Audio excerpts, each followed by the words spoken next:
Pieces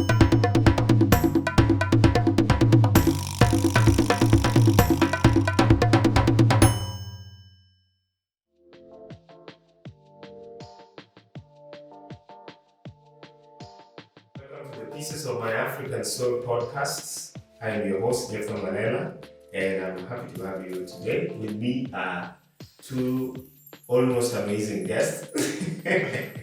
First of all, if you might not know, I am in Arua City, northern of Uganda, a very beautiful place, one of the most beautiful places I've been in Uganda.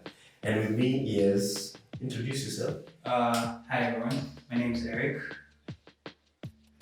That is so underwhelming. I do not know what I'm supposed to say about myself. Yeah, you should say I'm an artist, I'm a family man. No. I love food. I'm Malela's best friend. I can't live without him. Things like that. God. Yeah, my name is Eric, and that says a lot in itself. And if you hear his artistic name, it's Eric M. So I used to think that was a very cool name until I found out what M stood for. I am cool people like you. Mufeni Adroa. Yeah, you don't have to think like that. It is cool. By the way, fun fact, right? Fun fact. If you Google the name Adroa, okay, Wikipedia actually defines it as a deity. Adroa is a god. Yes. You're literally committing blasphemy. You know what? Deal with it. Just deal with it, okay? Anyway, we need to introduce this other guy. Who, guys, we won't see him on camera, but you'll hear his voice. I'm Justin. Okay, that's all. Justin. Another underwhelming guy. Yeah.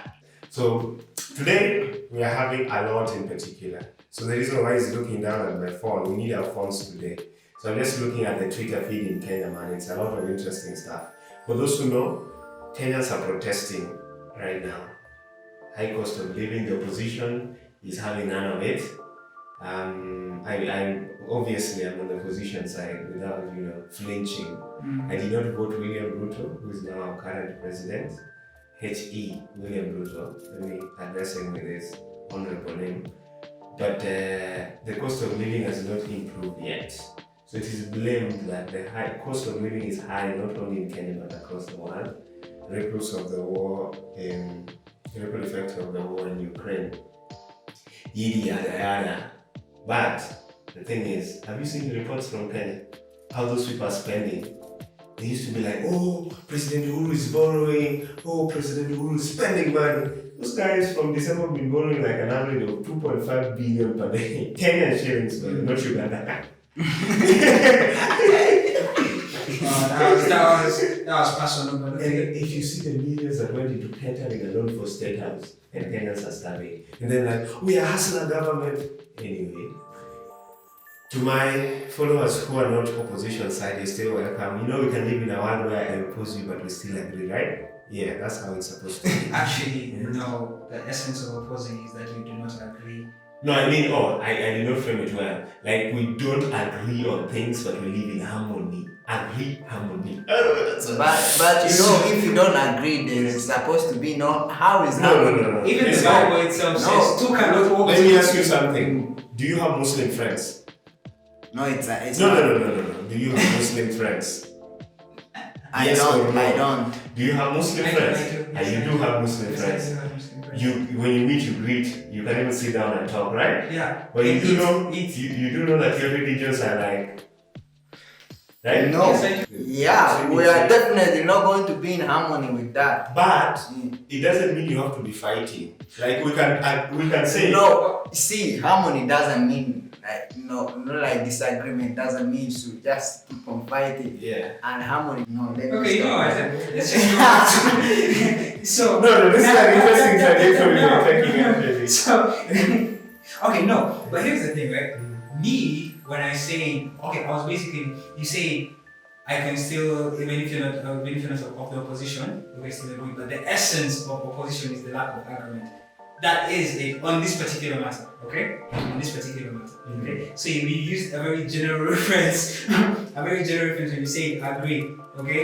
But by the fact that you are already on opposing sides, which means you don't agree already. Yes, you already don't agree. But I do agree in that, of course, like it's it's, should I say, unwise to believe that everybody should have the same opinion. Yes. Everybody should subscribe to the same school of thinking. Yeah, it only makes sense for you to acknowledge that somebody else has a different view on everything. Maybe think the same thing, but a different view of it, because we're all different people, we all come from different backgrounds, we have different knowledges and so on. So yes, of course it's only natural and it is only very small-minded to assume that everybody should think the same way that you have about everything. But actually, yes, I agree with your sentiments, and I was very general about you are actually. What I meant was we can actually proceed with our daily lives knowing too well that you're in opposition and that you are pro-government. Actually, you meant that, but I need to. Today we'll be looking at things that are trending on Twitter,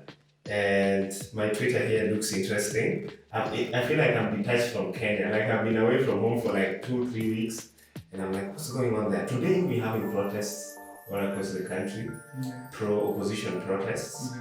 And actually, if someone wants to ask me, do I agree with the protests? If the government keeps off, actually, you know what the deputy president said? He said that he will treat the government as a company.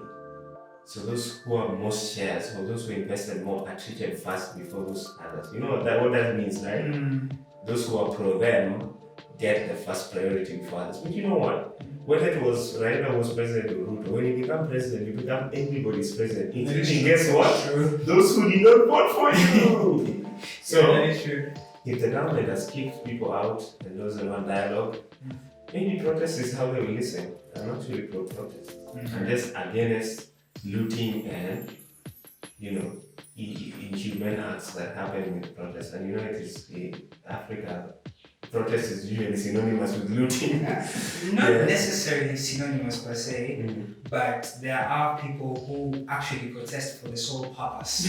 Like, that's the truth of it. Let's go down. Yeah, because there's a school of people who actually acknowledge, okay, idealistically, like, protests should be able to get you the attention you want, okay, but it won't get you the immediate solutions that you need, okay. So sometimes, it never happens. I promise you. There's no way that no matter how much you protest, there's no way that the cost of living is going to change tomorrow because you protested today. You get it, right? But then there's a guy who knows that if he doesn't do something today, tomorrow he's going to sleep hungry. So he'll go and protest. But his end goal there is going to be very different from yours. Push up. Exactly. So African lives matter. Yeah, so these protests, they change my life now. You get it, right? Yeah. So while I'm protesting, if I can convince a few other people to maybe break a few shops, me and my family will eat tomorrow. You get it, right? So it's basic. Yeah, so let's dive into Twitter. We keep diverting. So number one trending in Kenyan Twitter. So there's this lady who's a rally driver. I don't want to say lorry driver. She's called Maxine Mahome.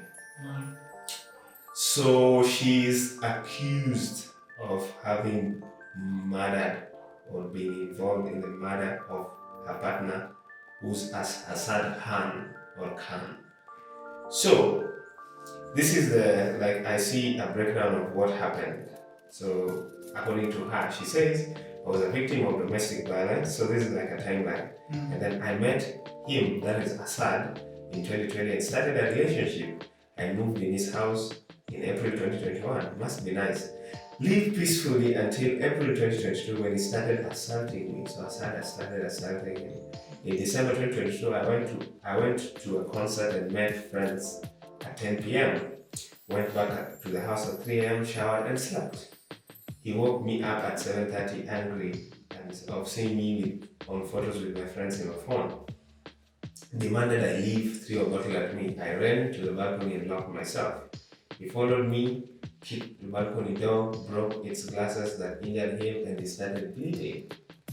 He left with a trail of blood, and then I called my mom.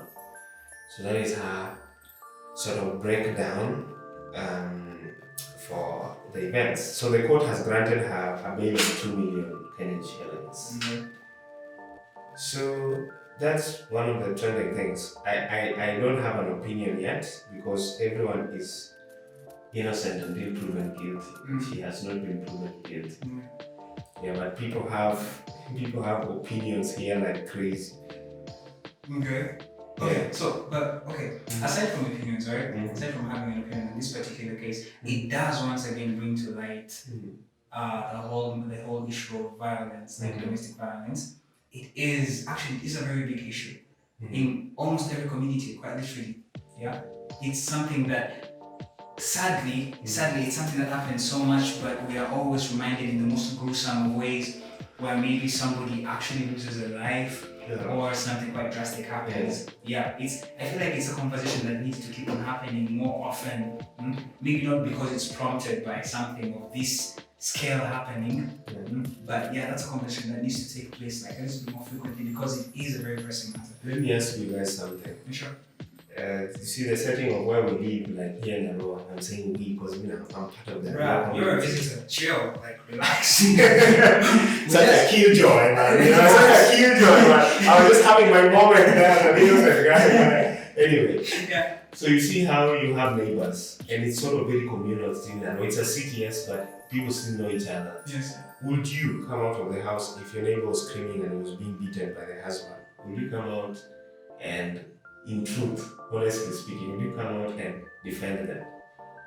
Without knowing what causes, but you can just say, oh, you're hindering me. Okay, so let me explain something about where I stay. Where I stay, we are moving ahead, like in the world, yes. But at the same time, there are some basics that have really come with us like from a long time ago. Like for instance, we still have local disciplinary committees and so on. Perfect. Exactly. So quite literally, it is everybody's responsibility to make sure that that kind of stuff does not happen. Okay? If you're going to hear about a wife being beaten, I assure you that the next day there will be a meeting about it. Yes, and somebody will get whooped because of it. Exactly. I've seen that. And this is the thing. Much as it is embarrassing, okay? It is embarrassing, some people say it's degrading and so on. I do not subscribe to the school of thought that everything has to end in a violent way. But are you trying to suggest that this person who whoops his wife should not be whooped? I hope that's not what you mean, because he should be whooped. Oh, I do agree. Oh my god. Yeah. I would love to whoop him myself. Yeah. but here's the thing, right? So like some people say like when you whoop a man like that, it's like you're disrespecting him, you're degrading him and so on. But I feel like he started that on degrading, like when he decided to lay down. And here's another thing. It's like whooping a thing. Actually, I do not know why I'm talking about a man. This domestic violence thing goes both ways. It does go both ways, but it's sad. I find it particularly more disturbing when the man is the victim because what you'll not see happening is him coming up. That's the truth of it. I'm laughing because in most cases when men speak about their wives whooping them, in most of it should not be a laughing matter, but it's funny. It always ends up in the man being ridiculed. Yes, that's actually exactly what's happening. Like, your wife beat you. How? How do you mean? I know, so it ends up men don't want to come out. Exactly. And here's the thing. Like, we have reached a certain level, okay? Something that is happening in our communities whereby we just assume that a guy has to be this invincible being. Who doesn't have feelings? Like you're not allowed to be weak. Okay, that's not even being weak per se. And here's another funny thing that I also learned. Like I had a neighbor. You have a lot of funny things. I know. So there's this guy, okay? There's this neighbor I knew, right? Who actually, he could beat his wife if he wanted to. But he was not the violent type. Unfortunately for him, the wife was. The wife was violent? Yes. So guy would get whooped, like his wife would really beat on him like real bad.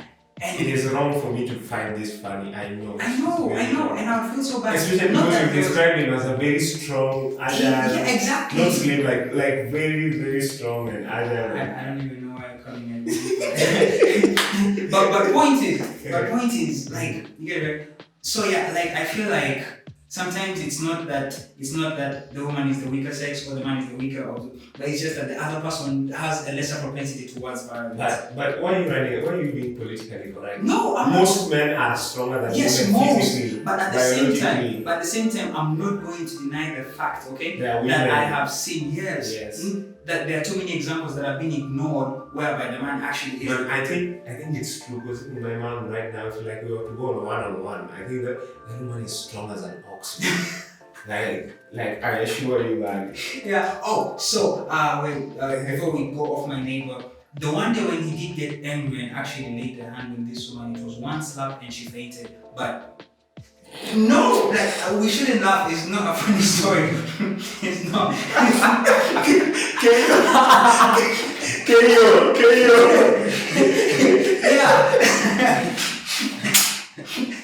Yeah. So like, yeah. So anyways, going back to like the very first question. Yeah. Yes, I would, because that's what everybody in my community does. They are concerned about that. So yeah. That's And I think I love the communality of our communities, but we're losing that as our cities become bigger. True. Because even in my village, man, if you move your wife and injured anyone or anything, you'd answer for it. Communally, people would come for you and they'll be like, why are you doing this to your wife? Why are you beating your children? And people are actually accountable. Yeah.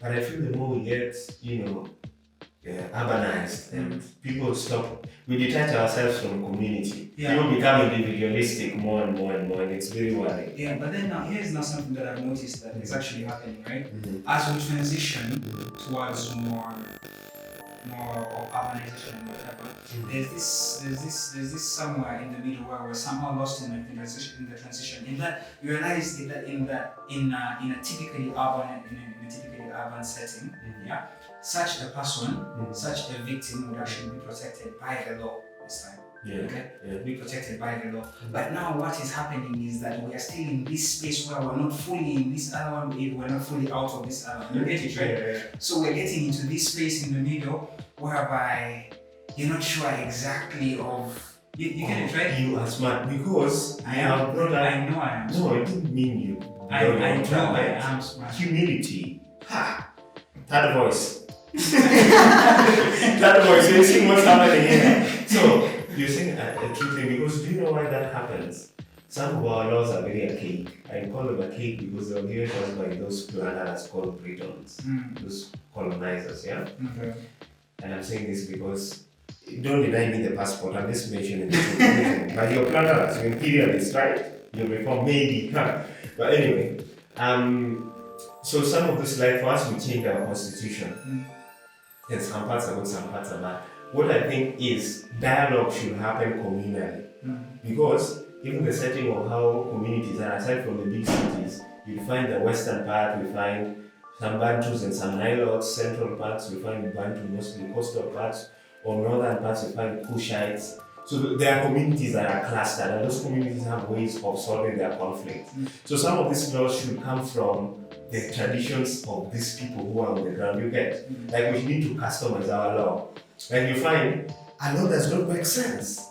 You find that it's a law that served people in London, and then they come and force it on people in Arua City. People who don't have streets of London or the way of living of London. So I'm thinking that our law should be repealed so that you see how we solve domestic violence issues. There's a communal committee, the way you mentioned. So when the government is incorporating this law, then it should involve solving some of these conflicts communally, encouraging some of these communities, not only the court system.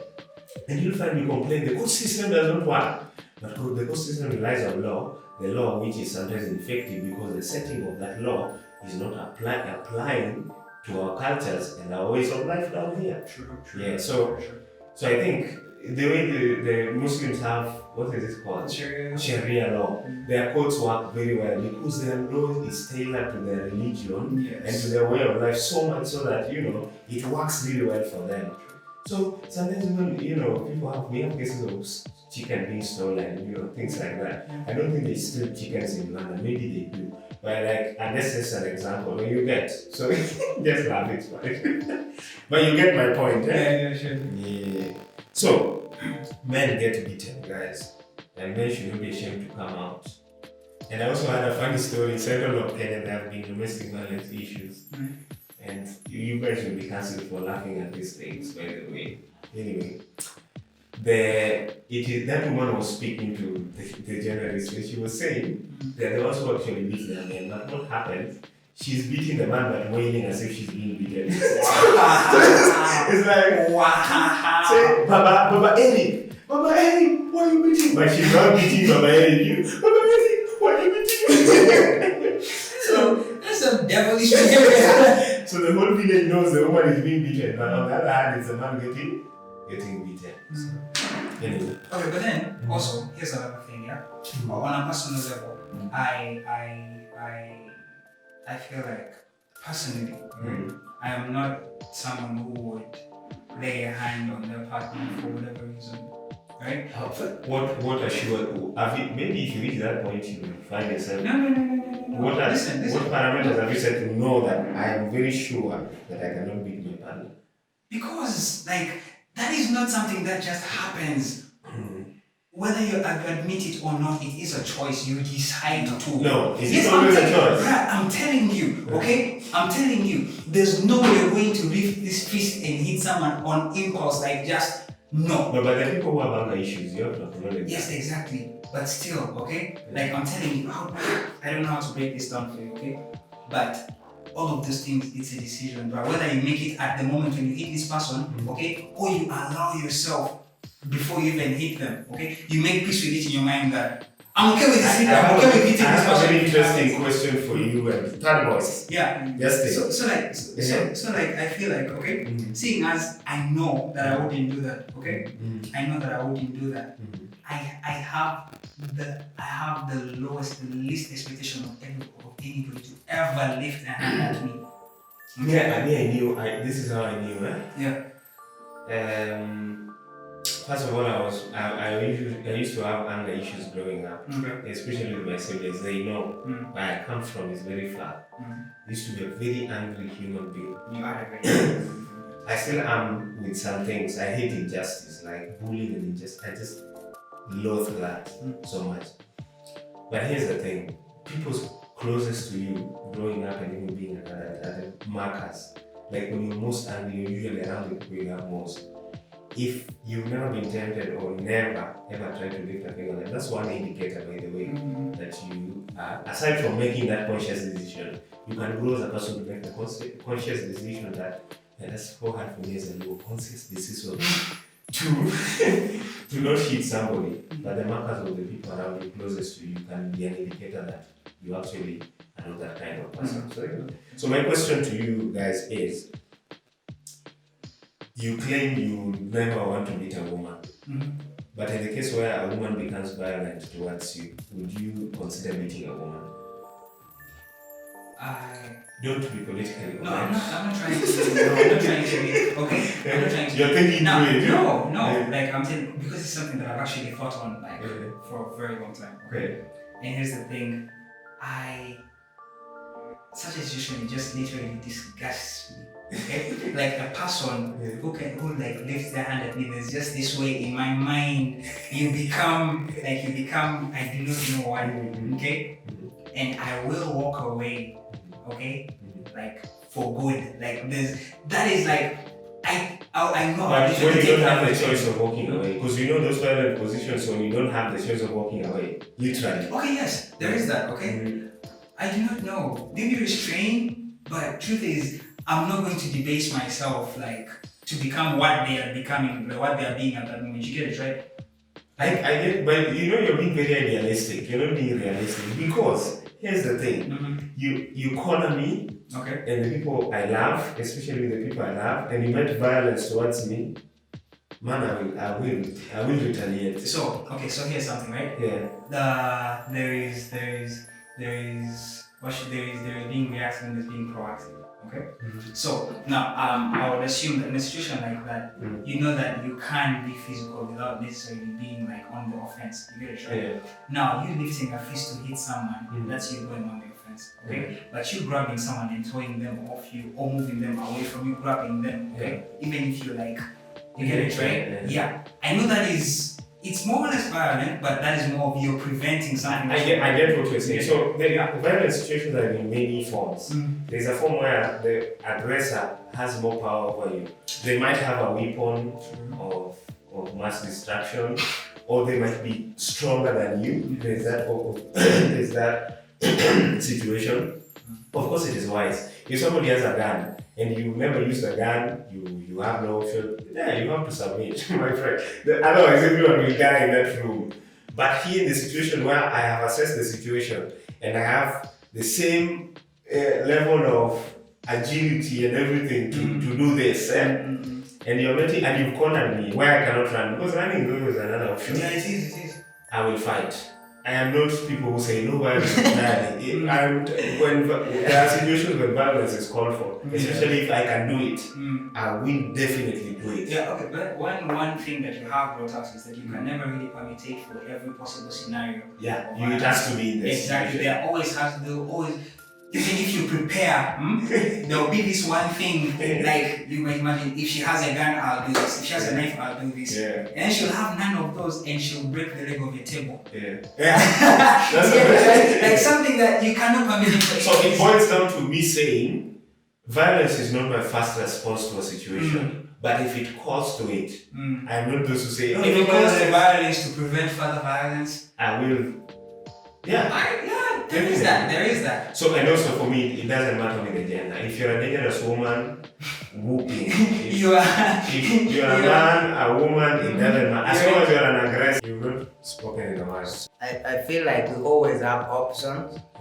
However much you are trying to compress it to a point where you put us with no option, you still have an option. Me, I grew up with a lot of anger issues, and so if you push me to a corner where I can't turn, I'm definitely going to push you back. So I feel like if my woman in the future is going to push me like that, I won't last with her. Yeah, that means you leave her. That is not that you'll be violent. Because since we're supposed to be married and we're supposed to be one, and if all we do is fight, there is no point. There is no unity between us. So what's the connection? And maybe I'll push her for that once, but the next one I just give up on her and move up. Yeah. It is better to be single than to be with a violent partner. Agreed. And you know how staying in such a situation, right? It makes you into something you're not. Because somebody who is consistently violent, you end up becoming someone who has to respond in their way. And you have to you have to level up and become more stronger. Exactly. And when you become more stronger, it brings out the best in you. Exactly. Something which you're trying not to be. And trust me, it is not going to stop with her. It will affect your relationship with other people. True. You're going to definitely come with that from the bedroom to the outside world and to your children. To your children, and it continues. True. Your children are going to see that you're fighting with your wife, and they perceive it as a good thing. So actually, I have spoken a lot against domestic violence, and I know that people will take my words and misconstrue them. Now, this is woke culture putting me in a corner to explain myself, but anyway. So here's the thing. There are two mutually exclusive situations. I have first-hand experienced domestic violence, not in my home, but someone close, And when it reaches a point where people use knives and life-threatening things, it is very important to take care of yourself. But those who beat women, those who beat men, just because they can exert power over them, such people should be very dealt with in the society. I agree. Either they should be reformed, or they should be jailed, or they should be cancelled, or be taken for psychiatric help. Because most of the time they're dealing with issues, underlying issues. You find an alcoholic father who's been retrenched releases their anger on their family because their family reminds them of their failure. You come to him and ask, give me money for food today. Where is he going to take the money he was released from work? So in such situation, then what you have said is true. If there can be separation or getting these people help, I mean, in a situation where we got people who are in domestic violence situation help. So that is one issue, and then there's this issue of self-defense. I don't want people to confuse those things. To say, oh, the first response in the domestic violence issue is to fight the other person, because most of the time, if it involves domestic violence, there's always one person exerting power over the other person. And if you react with violence, most of the times it ends up in more violence. So that I was separating these two issues. Aggressor, by aggressor I meant situation where there is thieves or there is war or there is self-harm kind of situations. But yeah, domestic violence is we really talk about that. And then just here's another thing. Here's another major thing actually. Maybe we should also recognize that the fist by the time it's getting to fisticuffs and shoving and all that, it started somewhere. There's no way exactly, and that is it. And it starts off in the most basic of ways.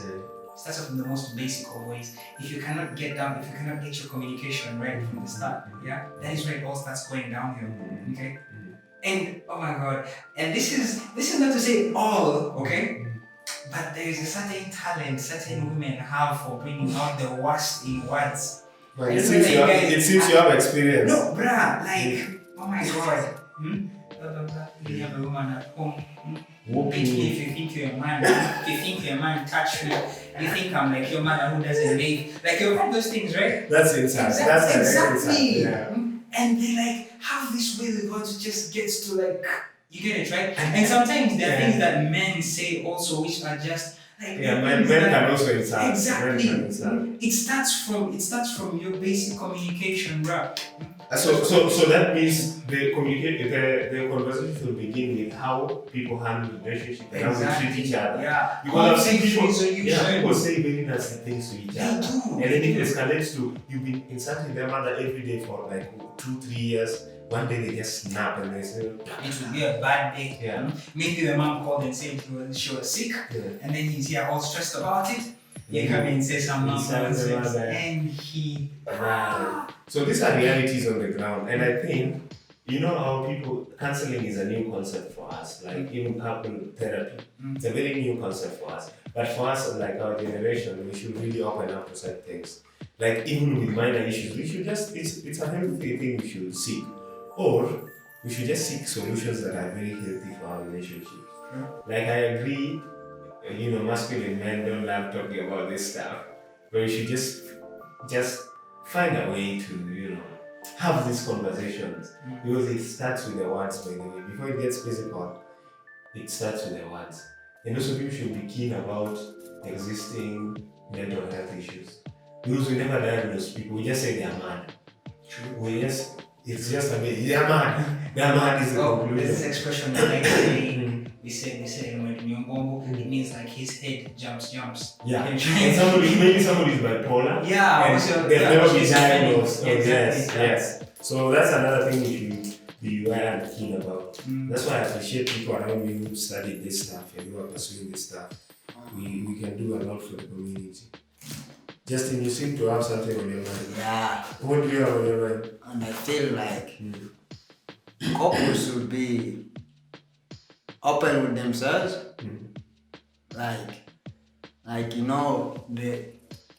There are some couples who get married for 8 years, and in the 8 years, they actually don't get to know about themselves. They have a bunch of hidden secrets among themselves. So I have my personal secrets, and if someone tries to bring, let me say I have my competence that I didn't tell my partner, and those are the things that trigger me. Yeah. So if they bring them up, it triggers you and you. It triggers me, and maybe I you what? Yeah, and most of the times that is how it starts. Yeah, let me say I openly tell my partner there are these things that I really don't entertain in my life, so that she can't just be aware. You open up to her, other than keeping them inside of you, and they trigger you, and you release that blow. And you're arrested and you go to jail and live there for the rest of your life. Yeah. Speaking of opening up, right? There's this story I have to. We need to go to the. I know, but this is Uganda. funny. This is funny. You know how you open up to someone, you tell them about things you've been through and so on, yeah? And then it comes up and then argues later on. It's like this guy opened up to this girl about some things that happened to him when he was young. And then one time they're arguing and this girl goes like, you see, this is why your grandmother wanted to sacrifice you when you were 3 years old. You get that kind of stuff. It's cold. Like, it's cold, yeah. It's really cold. But yeah, well, just So another interesting thing would be to get, you know, we have that men's perspective. I would love to hear what men say about it. Especially that point of if a female was an aggressor in a violent situation, what do we do then? Yeah, because sometimes you might be in a room and then you move her and then she comes out and says she's a victim. Then you get whooped by and then she's like those ninja assassins, man. She'll whoop you like crazy. And you know, it is just like that, like society. Even when the woman whoops you and she comes out and says you whooped her, society is going to take you whooped her. Do you think that's a patriarchy problem? Because it is claimed or it is alleged that patriarchy created the system might say that women are weak and men are strong. So then, don't you think that if that is so, then it creates a scenario where a woman is likely to be believed if she says you are the aggressor, other than you say she is the aggressor? I wouldn't exactly say that. But where does that stem from? So people to believe a woman more than you. Okay, let me break it down like this, right? Like, I feel like currently, okay, a lot of what is happening is everybody's trying so hard to be woke. Okay? Everybody's trying so hard What is it to be woke, by the way? Like correct. Your soul is awakened. You have the third eye. The quest for perfection. Exactly. So what's going to happen is they are going to subconsciously be trying to right ancient wrongs. Okay? So somebody is more likely to pay attention to a woman's problem than to a man's problem. Why? Because there's a part of them that feels like, men have been. But even you having this conversation, saying that somebody is likely to listen to a woman's problem and not a man's problem. Why are you trying to overlook a woman's problem? No, I'm not trying to, but that is the fact of what's happening. Okay, I'm sure you've seen these YouTube videos whereby the same couple in different settings, in one maybe let's say the man is being the aggressor, okay?